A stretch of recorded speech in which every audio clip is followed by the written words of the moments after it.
నిజామాబాద్ లో దారుణం జరిగింది. వడ్డీ వ్యాపారుల వేధింపులకు దంపతులు బలయ్యారు. ఇంట్లో ఉరివేసుకుని భార్యాభర్తలు ఆత్మహత్య చేసుకున్నారు. వడ్డీ వ్యాపారుల వేధింపుల వల్లే వారు ఆత్మహత్య చేసుకున్నారని కుటుంబ సభ్యులు ఆరోపిస్తున్నారు. కొంతకాలంగా జిల్లాలో వడ్డీ వ్యాపారుల వేధింపులు పెరిగాయి. కేసులు నమోదు చేస్తున్నా వారి ఆగడాలు ఆగడం లేదు.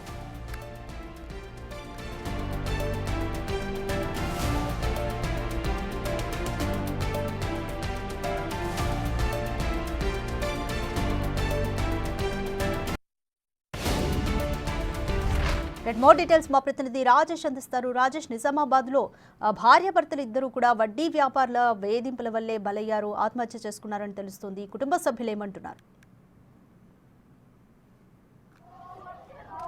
నిజామాబాద్ జిల్లాలో వడ్డీ వ్యాపారుల వేధింపులకు దంపతులు ఇద్దరు కూడా ఆత్మహత్య చేసుకున్న ఘటన కలకలం రేపింది. ఈ ఘటన నిన్న సాయంత్రం సమయంలో జరిగింది. నిజామాబాద్ జిల్లా కేంద్రంలోని గాయత్నగర్లో జరిగిన ఈ ఘటనకు సంబంధించి ఆ ఘటన వద్ద ఘటన స్థలంలో ఉన్నాం.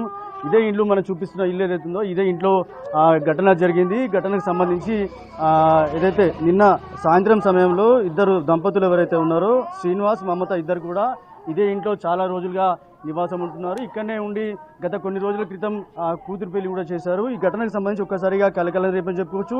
ఇంట్లో ఊరి వేసుకుని ఇద్దరు కూడా దంపతులు ఆత్మహత్య చేసుకున్నారు. వడ్డీ వ్యాపారుల వేధింపులే కారణం అంటూ కూడా స్థానికులు ఇటు కుటుంబ సభ్యులు కూడా ఆరోపిస్తున్నారు. ఈ నేపథ్యంలో జిల్లాలో ఏదైతే వడ్డీ వ్యాపారుల ఆత్మహత్యలు ఏవైతున్నాయో ఇప్పటికే ఇది మూడో ఘటన. జిల్లాలో ఇలాంటి ఘటనలు తరచూ చోటు చేసుకున్నప్పటికీ వారిపై చర్యలు తీసుకునేందుకు కూడా కొద్దిగా వెనుకంజ వేస్తున్న సందర్భం అంటే తెలుసుకోవచ్చు. పోలీసులు అయితే కేసు నమోదు చేసుకున్నారు, దర్యాప్తు చేస్తున్నారు. ఆగని వడ్డీ వ్యాపారుల వేధింపులు ఏవైతే ఉన్నాయో దీనివల్ల చాలా మంది కూడా ఆత్మహత్య చేసుకుంటున్నారు. ఇక్కడ చూడొచ్చు, వాళ్ళ కూతురు ఉంది. ఒక్కసారి వాళ్ళ కూతురు కూడా తీవ్రంగా రోధిస్తుంది. వాళ్ళ కుటుంబ సభ్యులు కూడా మాట్లాడించే ప్రయత్నం. ఇదే ఇంట్లో ఒక్కొక్క రూమ్లో అంటే విడివిడిగా రూమ్లో ఇద్దరు కూడా ఆత్మహత్య చేసుకున్నారు.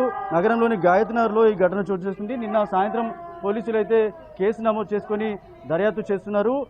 వారికి సంబంధించి కుటుంబ సభ్యులు కూడా ఒకసారి మాట్లాడించే ప్రయత్నం చేద్దాం. అసలు ఏం జరిగింది, అసలు ఎలా జరిగింది ఘటనకు సంబంధించి ఒకసారి మాట్లాడి చెప్తాం. ఏం జరిగింది, అసలు నిన్న ఏ సమయంలో వాళ్ళు చనిపోయింది? నిన్నగా సార్, ఇది ఎప్పుడు జరిగిందనేది తెలియదు. మొన్న పైన మంత్లో మా అమ్మాయి అనిపోయింది. అయితే మొన్న గురువారం రోజు చూసుక మా మేనత్త వాళ్ళ ఇంటికి భోజనానికి వెళ్ళాము. మేము భోజనానికి వెళ్ళి వచ్చాము.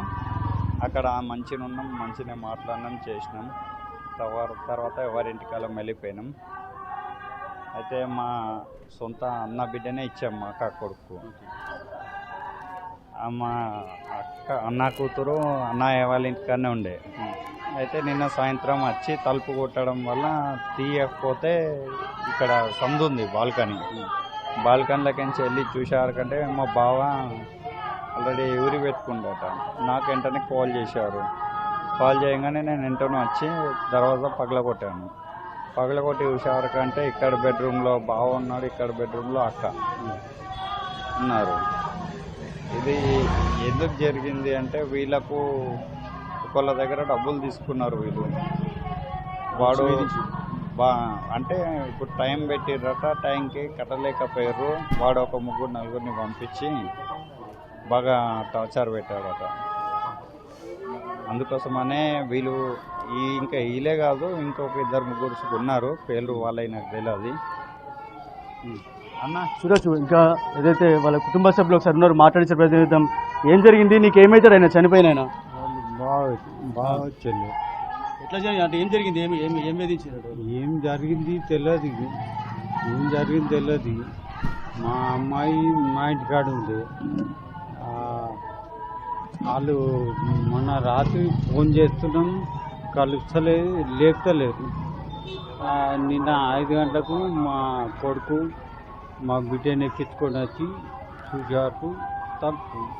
తలుపులు కొట్టి ఓవరాల్గా ఏదైతే వడ్డీ వ్యాపారుల వేధింపులకైతే ఇద్దరు దంపతులు కూడా ఆత్మహత్య చేసుకున్న ఘటన కలకలం రేపింది. గతంలో కూడా ఇలాంటి ఘటనలు 2 జరిగాయి.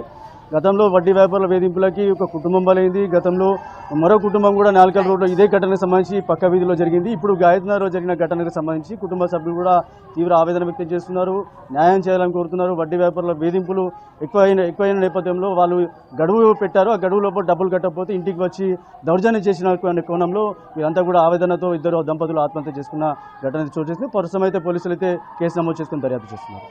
Thank you Rajesh.